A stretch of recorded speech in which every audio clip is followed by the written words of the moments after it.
ജീവിതത്തിൽ നിങ്ങൾ നേരിടാൻ പോകുന്നത് നിങ്ങളെക്കാൾ ശക്തരായിരിക്കും. പക്ഷെ അവർക്ക് മുന്നിൽ നിങ്ങൾ തോൽക്കില്ല. കാരണം അവരെ ജയിക്കാനുള്ള കരുത്ത് നിങ്ങളുടെ ഉള്ളിൽ നിന്ന് വരും. കാരണം നിങ്ങളുടെ ജയം ആഗ്രഹിക്കുന്ന കുറെ മനസ്സുകൾ ആ സമയം നിങ്ങളുടെ ചുറ്റുമുണ്ടാകും.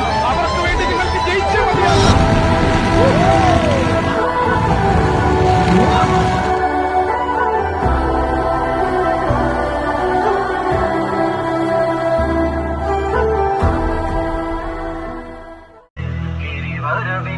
शिरोधिनिवासिनि विष्णुविलासिनि जिष्णुनुते